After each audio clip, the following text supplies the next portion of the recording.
Nine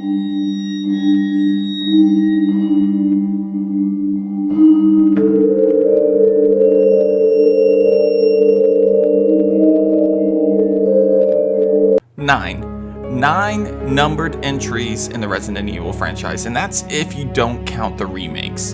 And then there are 16 mainline entries counting the remakes, the numbered entries, the 2 Revelations games, and Resident Evil Code Veronica, which pretty much tells you that there is a lot of story to tell with Resident Evil. But what makes Resident Evil stand out against a lot of other video game franchises out there are its characters. And let me tell you, Resident Evil has no shortage of characters. So many different playable protagonists have came through the series. They've come and gone, and honestly, I fell in love with each and every single one of them. But the question now that I have for you guys and for myself is, which of those characters stand out above and beyond the other characters of the series? Which characters, for me personally, do I find the best and most interesting in the franchise? So of course, my name is Ruben with NerdSpace, and here are the 10 best characters of the Resident Evil series. Also, I want to remind you guys that this is my personal list. These are characters that I personally love and find to be the best of the series.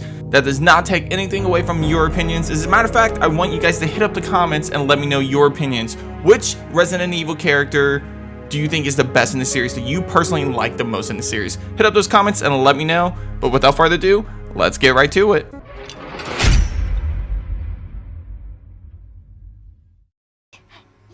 You need help. I'm sorry, I can't understand you. You need help. Number 10, Sherry Birkin.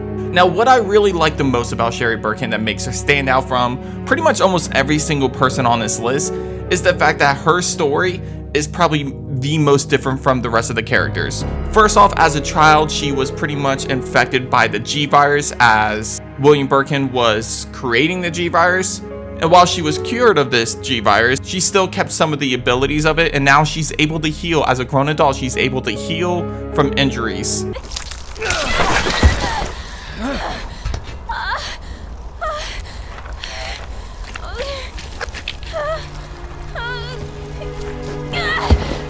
And Sherry Birkin was a child during the events of Raccoon City, which makes her perspective a very unique perspective, because she was just a child trying to survive a zombie outbreak that her parents essentially kind of caused in a way. So between trying to get through the trauma of all this that was created when she was a child, while also trying to get her redemption and redeem herself, because she partly blames herself for what her parents did, she spends most of her life trying to live up to role models like Claire Redfield and Leon Kennedy, that it's hard not to admire a character like this. It's sad that Resident Evil 6 did not land for a lot of people, because Sherry Birkin was one of the characters that I wanted to see back in the series for a long time, and when she returned, I was extremely excited. She was supposed to lead the franchise forward alongside Jake, and because of the failure of Resident Evil 6, we will never probably get to see that come to fruition. But let it be known that I think Sherry Birkin is one of the most underrated characters of the franchise and is most deserving of making a comeback and getting a second chance in the series.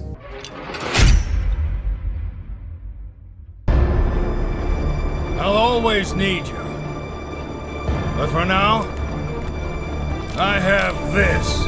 Number 9, Barry Burton. So probably one of the most conflicted characters of the series. You have Barry Burton, who pretty much kind of betrayed all of his closest friends during the events of Resident Evil 1. Now, one really can't blame him for what he did, since it was all to save and rescue his family. His family was held hostage during the events of Resident Evil 1, and if he didn't do what Wesker and Umbrella told him to do, his family could have been killed. Thank you, Barry. Well, what do you know? Oh, don't blame Barry for everything. I hear that his better half and 2 lovely daughters will be in danger if he doesn't do everything I tell him to. So you can't really blame Barry for what he did, but because of that, you've always seen Barry trying to redeem himself in different situations, to the point where he has worked alongside the BSAA to help train recruits and soldiers for the BSAA, all the way to rescuing Jill during the events of Resident Evil 3 Nemesis. While not canon, apparently, he still put himself in danger to go rescue Jill just before the city blew up.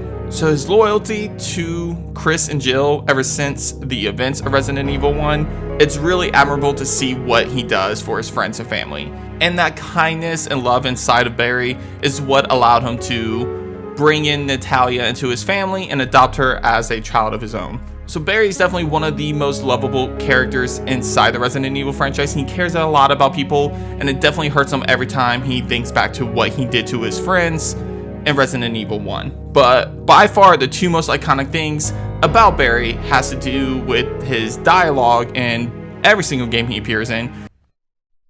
That was too close. You were almost a Jill sandwich. You're right. Barry, thanks for saving my life. But the second most iconic thing with Barry is definitely his gun. Oh yeah, Barry's 44 Magnum is hands down one of the most iconic staples of Barry Burton, because everyone pictures Barry using Kendo's very own 44 Magnum. Barry Burton is definitely one of the most likable characters in the series, and while I don't have him higher on the list because I personally don't love him as much as I love the other characters on this list, I can understand why some people might say he might be their favorite of the franchise. Let me know in the comments, what do you think of Barry Burton? It's alright, you're going ahead. I'm not gonna die on you, leave you in a cold, cruel, Carlosless world.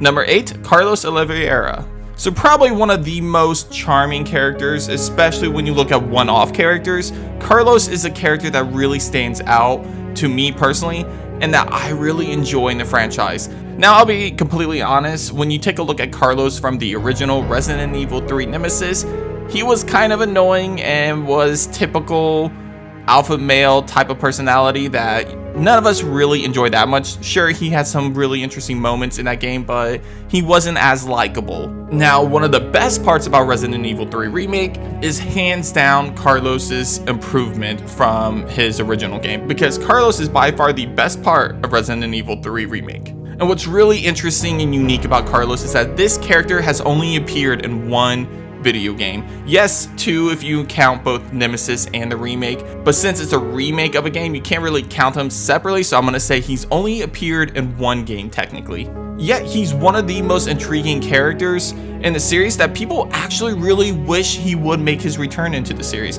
I absolutely want to see Carlos back in the Resident Evil franchise. And I know I'm gonna get a lot of hate, and some people are gonna start typing up on that keyboard about how crazy I am to put Carlos above Barry Burton.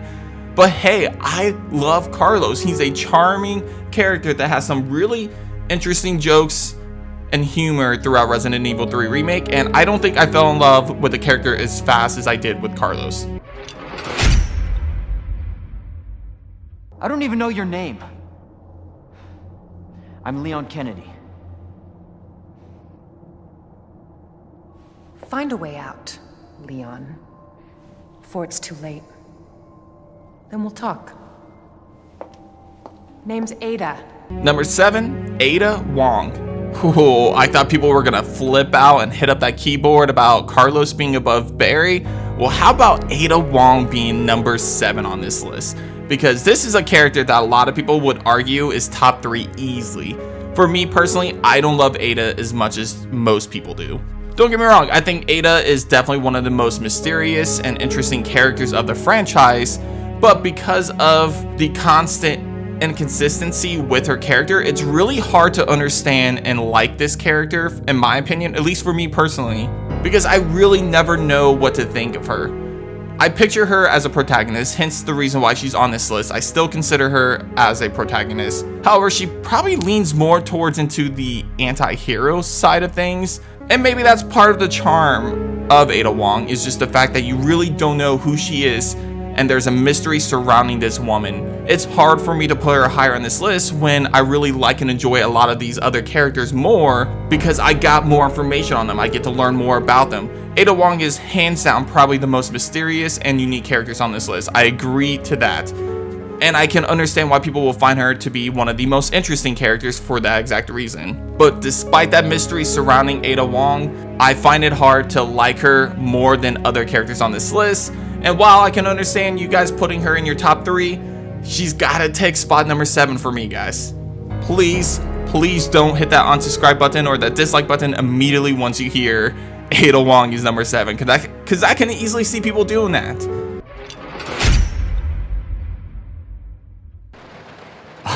right, Miss Do-It-Yourself. What should I call you? The name is Rebecca Chambers, but that's Officer Chambers to you. Number 6, Rebecca Chambers. So earlier when I was talking about Sherry Birkin, I was mentioning how I feel like Sherry Birkin is probably one of the more underrated characters of the series. However, hands down the most underrated character of the series is Rebecca Chambers. And I feel like Rebecca has such an interesting story and has amazing character development. And what Rebecca has gone through at her age is iconic and deserves this spot on the list. I almost put Rebecca higher up on this list, but ultimately I held back, and I'll be completely straight with you guys. I can easily see myself change my mind on this, but ultimately Rebecca actually has really gone through a lot, guys, and a lot of these characters have, but Rebecca did some really incredible feats at such a young age.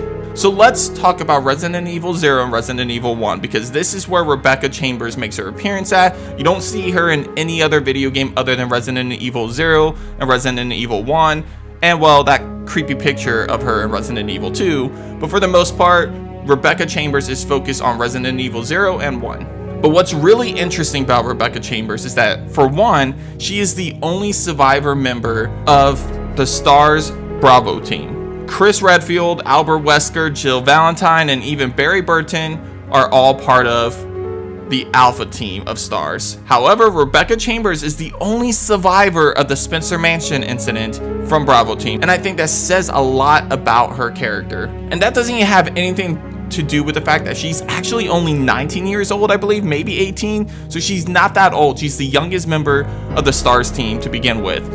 But what makes this even more incredible is the fact that Rebecca Chambers was actually dealing with all of these monsters and zombies and everything a whole day before the events of Resident Evil 1, because Resident Evil 0 takes place a whole day before the events of Resident Evil 1. So before Alpha Team arrives on the scene and gets to the Spencer Mansion, Rebecca Chambers has been battling these monsters for roughly around 24 hours before Alpha Team makes their appearance. Meaning she's been there twice as long as characters like Jill and Chris have been there. Yet she's still alive and she is still fighting and kicking. And despite, some scenes in Resident Evil 1 make it seem like that she's not that resourceful, hence the hunter attacking her moment, the fact of the matter is that Rebecca Chambers is definitely resourceful and sticks out as one of the most interesting characters for me. Well, pretty much for the fact that she did the impossible. She survived not 1 but 2 full days of battling monsters back to back.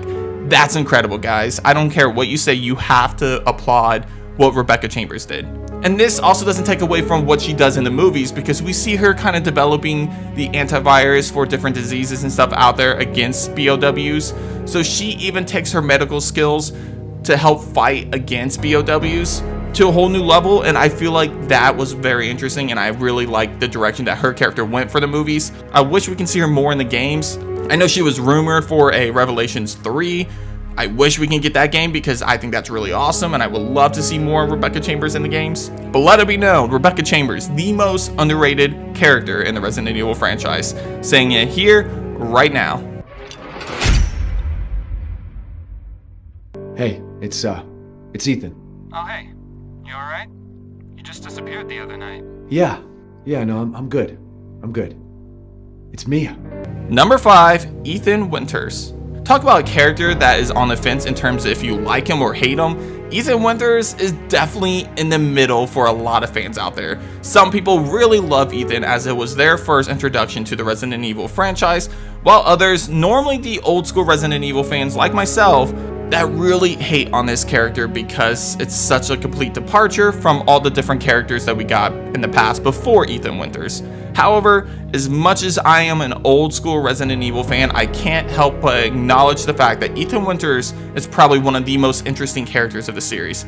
First off, Ethan Winters actually connects the most with the audience, in my opinion, compared to any other Resident Evil character, because Ethan Winters, in the first game he appears in, Resident Evil 7, he comes off as just a husband trying to find his wife and ends up in a horrible situation against BOWs.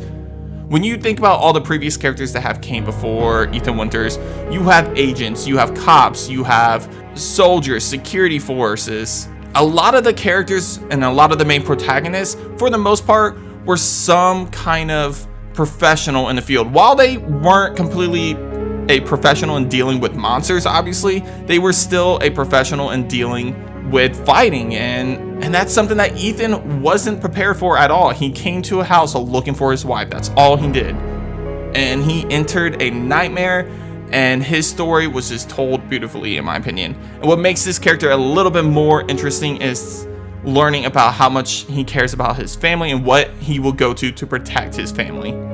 And of course, if you haven't played Resident Evil Village, first off, that game came out a while ago, but I am going to say this anyways, there are spoilers for Resident Evil Village. But at the end of Village, we learn that Ethan Winters actually died in Resident Evil 7, and he's actually a mold. And while I don't completely love this direction for Ethan Winters, I understand where it's coming from, because Ethan Winters survives some extreme situations, and it does kind of sort of add up a little bit.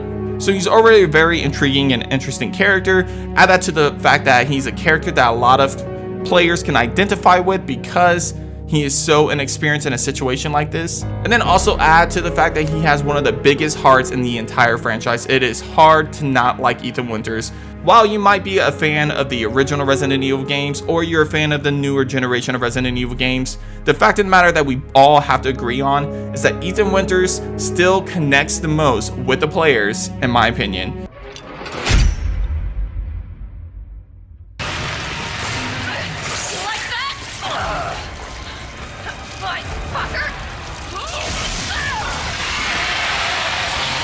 Number 4, Claire Redfield. So if you haven't seen my list on 10 characters that I think need to make their return in the Resident Evil franchise, first off, go check that video out first. I think you guys would really like that video if you really like this video so far. But secondly, here's a spoiler for that video. The character that I feel like that needs to make the return the most in the Resident Evil franchise is Claire Redfield. And it's not for the lack of appearances that she has in this series and the movies, because she actually has a lot of appearances in the films and the games. When you think about Resident Evil 2, Resident Evil Code Veronica, Resident Evil Revelations 2, the movie, she's in the most movies/animated TV shows, unless you count Leon Kennedy. So she definitely makes a ton of appearances in the Resident Evil franchise. Problem is that there's still more story to be told with this character, and learning where she is during the events of Resident Evil 7 and 8, in my opinion, is vital, and I really want to learn that. But what makes Claire Redfield the 4th most interesting character for me personally in the Resident Evil franchise? Well, first off, her being a part of Resident Evil 2 definitely skyrockets her up there, especially since she's one half of the 2 main protagonists of the game. And Resident Evil 2 is my favorite video game of all time. And while Leon Kennedy is probably the more iconic, immediately recognizable character of that game, the fact of the matter is that Claire's story in that game was just as interesting and just as important in telling that story. First off, she's the character that connects with Sherry the most. She has to not only battle through the infected and get through everything, but she also has to do so while trying to rescue and save this small child surrounded by zombies and monsters. That right there just exposes how big Claire's heart is and what she's willing to do for people she's never even met. Of course, this person is a kid, so she would be kind of heartless if she didn't try to rescue this kid. But she puts herself at risk multiple times to rescue this kid, including saving her by making sure she gets the cure and curing her of the G-Virus. Not to mention, Claire Redfield is a little bit more interesting in terms of that game, specifically against Leon Kennedy, because Leon Kennedy, sure, he's a rookie cop, but he is still a cop. So he is trained to deal with situations, maybe not like this, but still he has to be trained with weapons and stuff. Whereas Claire, she's kind of inexperienced with these situations. Sure, her brother is Chris Redfield. Her brother is fucking Chris Redfield. So of course, she's gonna have some military experience, probably from her brother. That being said, that still doesn't take away from the fact that she wasn't in the army. She wasn't a cop. She is just a sister who is completely devoted to trying to find her brother. She just wants to find out where Chris is at, because that's her only family that she has left in this world. Which actually makes her a little bit more unique, because just like Chris, she is an orphan. So she understands the importance of family and understands how it feels to lose your family. Which probably kind of explains why she's such forgiving of a character like Annette, and why she is so adamant about trying to protect and save Sherry. She has mother instincts without ever being a mother. You see it not only in Resident Evil 2, but you also see it in Revelations 2, where she does the same thing with Moira. She feels the need to kind of show off that mother side of her and do whatever it takes to protect Moira, even if it means risking her own life. She decides to battle the BOWs in a different, unique way compared to her brother and Leon. Whereas they prefer to go guns blazing fighting against BOWs, she rather worrying about the people that are affected by the attacks from BOWs and trying to rescue them and help them rebuild their lives. So she cares more about the people being hurt rather than the people doing the hurting. And I think that's a really unique take from a character in the Resident Evil franchise, and Claire really stands out from pretty much all the characters on this list for that unique reason. Right, let's do this.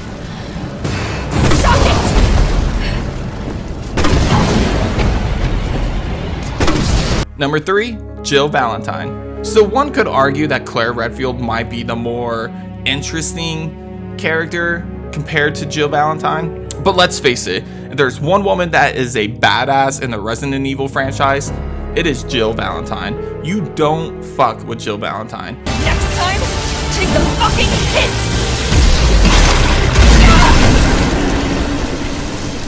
And for good reason. Jill Valentine goes up against some really impossible situations and somehow comes out alive every single time.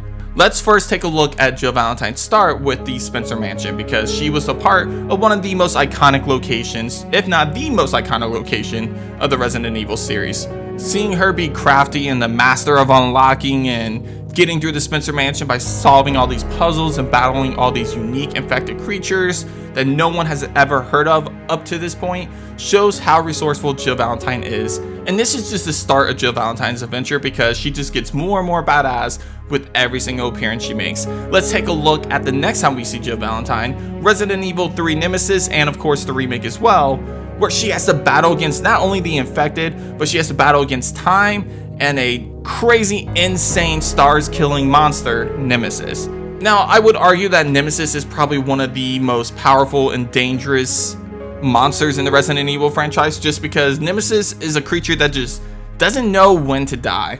Jill Valentine battles this creature and kills it multiple fucking times, and this thing always comes back for more. To the point where the only way Jill Valentine's able to completely finish off this creature is to completely blow it up from its inside, stick a railgun inside of it and blow it up from the inside to where it explodes and there's nothing left of this thing.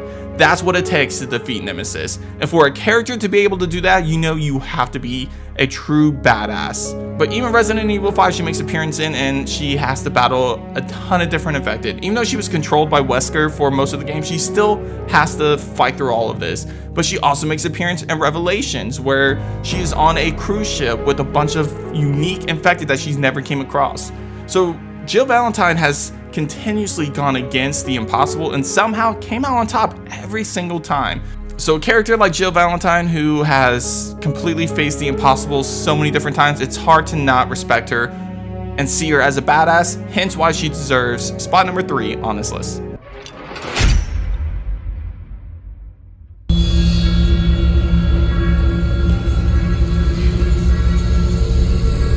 Where's everyone going? Bingo? Number 2, Leon S. Kennedy. So straight up, Leon S. Kennedy is 100% going to be at the top of most people's list. If this list was the most iconic characters in the Resident Evil franchise, Leon would probably be number 1 on my list too, because he's a character that every single person can identify immediately if they've even just heard of what Resident Evil was. Resident Evil 2, one of the best-selling Resident Evil games, and a lot of people's favorite Resident Evil game of all time. Leon S. Kennedy is in there. Resident Evil 4, probably the game that completely changed Resident Evil, the franchise as a whole, the most, yet was the best-selling Resident Evil game of all time. Then when you think about the animated series and the animated movies, Leon Kennedy has appeared in every single one of them. So a character like Leon Kennedy is 100% the most iconic character in the Resident Evil franchise. But he's not my personal favorite. So let's talk about the good things first. So first off, Leon Kennedy is a part of my favorite Resident Evil game of all time, Resident Evil 2. As a rookie cop coming to a situation that is unexpected for him and seeing what he has to do to escape this city before it blows up and see what he's willing to do and risk to save the people he cares about. Ada Wong, someone he just met that same night, he jumps in front of a bullet to rescue. Claire Redfield and Sherry Birkin, people that he barely knows, he puts himself at risk to make sure that they escape as well. Leon Kennedy is someone who has a huge heart and is willing to do what it takes to save every single person around him. It doesn't matter how long he's known that person, every single person deserves to be saved in Leon Kennedy's mind. But what really makes Leon Kennedy one of the most interesting characters of the franchise and just barely takes him to the point where he misses out on the #1 spot is, of course, two things. One, Leon's charming personality. Leon has the most charming personality of the franchise. The only person that comes close to that charm that Leon has, in my opinion, is Carlos. But because Leon has made so many more appearances, we get to experience that charm over and over again, to the point where all the ladies of the franchise love him, of course. Claire Redfield, Ada Wong, even Hunnigan, someone that talks to him on the phone, you can tell that Leon has his charm and it is 100% affecting these ladies. But the second thing that makes Leon Kennedy stand out is definitely his incredible timing with his one-liners. I mean, his one-liners are top-notch, especially Resident Evil 4. I think Resident Evil 4 is what really makes Leon stand out in terms of personality. Because the first time we saw Leon Kennedy over in Resident Evil 2, sure, he was interesting and he was a charming personality, but we didn't get that humor side of him. We didn't get that personality side of him, in my opinion. Resident Evil 4 is what really elevated his personality, and we got to see those jokes and those one-liners and that cool, suave Leon Kennedy that we know today. So before we get to #1, I just want to take a moment and shine some light on some of the honorable mentions of this list, because there's a lot of characters that are not on this list that I wish I could have put on this list, and they were so close to making this list. So let's shine some light on those characters right now.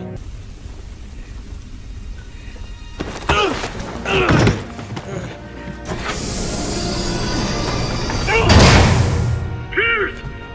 No, don't do this! Open the door! God damn it! Listen to me! We can still both get out of here! There's still time! What are you doing? No, Piers, don't! You can still make it out! God damn it, Piers! What about you? Why'd you join the BSAA? My parents were involved in an accident caused by a pharmaceutical company when I was young. Umbrella? Yes. I only found out later that the accident was to cover up the manufacturing of biological weapons for terrorists. They were using Africa as a test bed for their experiments. Bioweapons were responsible for the deaths of my parents. And someone has to pay for that. I can see your father in you.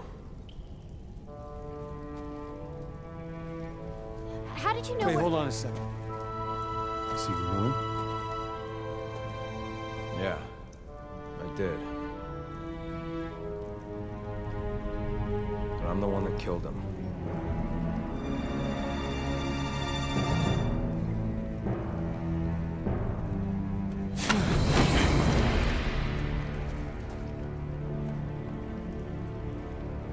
It's you? That's right. Chris? Put a leash on that puppy. This is between me and him. Go ahead. Shoot. You have every right to. Just promise me you'll survive. The world depends on it. Who the hell are you to tell me what to do? Stop it! Put your gun down, now!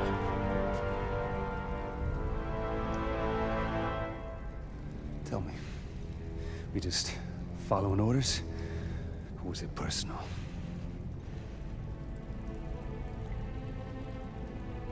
Both. Chris! What have you done? He's gone! I tried. He stayed so we could all escape. I'm sorry. #1, Chris Redfield. So if you ask pretty much any Resident Evil fan who their favorite character of the series is, they're probably going to give you one of two answers. At least 80% of them is probably going to give you one of two different answers. And a lot of them will probably say Leon Kennedy. But you know what? For me, I'm with that other percentage of Resident Evil fans, those old school Resident Evil fans, because it seems like the old school fans are the ones that lean this way, and I would go with Chris Redfield. So why do I think Chris Redfield is the best character of the franchise? Why do I love Chris Redfield more than any other playable protagonist in the series?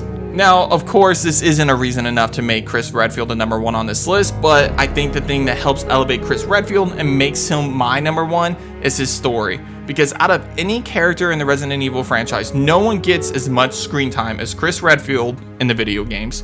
And Chris Redfield, let me tell you, goes through a complete roller coaster adventure throughout this series. You see him hit some really low lows and some really high moments. So let's talk about Chris's journey and why I find him to be the best and most interesting character of the franchise. First off, Chris Redfield starts out as a cop on the STARS team. He was brought in by Barry Burton, who was his friend, and he survives the Spencer Mansion incident along with Rebecca Chambers, Barry Burton, Jill Valentine, and of course, Brad Vickers. However, after surviving this, Chris Redfield wants to battle BOWs going forward. He wants to take down Umbrella. So he decides to go along this journey to fight Umbrella and hopefully bring them down once and for all. And this is where you see Chris Redfield, his story truly start to change. He learns that Claire Redfield is looking for him, and after the events of the first game and the second game, Claire Redfield has found herself on Rockford Island thinking that Chris Redfield might be located here. So because of that, Chris decides to go to Rockford Island to rescue his sister because, just like Claire, they both have one thing in common. They care about family above anything and everything else. And after surviving Rockford Island and heading to the Antarctic base and fighting against Alexia, Chris Redfield survives this incident and comes face to face with Wesker, who is now mutated and has abilities. Then we see Chris end up in the Revelations game where he fights alongside Jill Valentine to battle some unique, interesting characters, while also going up against some betrayals along the way where his partner Jessica betrays him, and then he starts to lose trust in people in general. Not to mention his own boss of the BSAA also betrays him to an extent. Follow that path a little bit longer and Jill Valentine ends up in a situation where Chris has to watch his partner, someone he's worked alongside, his closest friend probably, he has to watch her sacrifice herself to take out Wesker and save Chris. That was probably one of the most heart-wrenching moments for Chris Redfield. Fast forward to Resident Evil 6 and we see the darkest version of Chris Redfield in my opinion. Because Chris Redfield has to sit and watch his entire squad be murdered right in front of his very eyes as they beg for Chris to save them. And it's one of the saddest moments you have to watch Chris go through. You see Chris go into a really dark place where he is fueled by anger and rage and revenge, and it leads him to a direction where he's almost to the point where he can't return from. However, thanks to his new partner, Piers, he's able to redeem himself and pull himself away from there. But not long after that, Chris has to watch Piers sacrifice himself. And that's another huge moment for Chris Redfield as he has to watch yet someone else he cares about die. And it just gets more and more difficult for Chris because we see him in Resident Evil 7 and 8 as he fails to protect Ethan Winters and his family. While he's able to save his family, he still has to see Ethan Winters die, which is not what he wanted to happen. He wanted to protect Ethan Winters at all costs, and he fails to do that. So it's just such a sad story and a tragic story for Chris Redfield, yet he still keeps pushing through. He still keeps battling to fight against BOWs despite everything he has lost. And a character like that, in my opinion, deserves the #1 spot. But that's gonna do it for this episode of Nerd Space. Guys, hit up those comments and let me know what you think of my list and which character is your favorite in the Resident Evil franchise. Also, let me know in the comments which characters are you really pissed off that I didn't include on this list, because I know there's a handful of characters that I probably didn't put on this list. Keep in mind, this is just my opinion. I'd love to know your opinions in the comments, guys, so let me know. But as always, guys, thank you for joining me on this episode, and I will see you on the next episode of Nerd Space. Take care.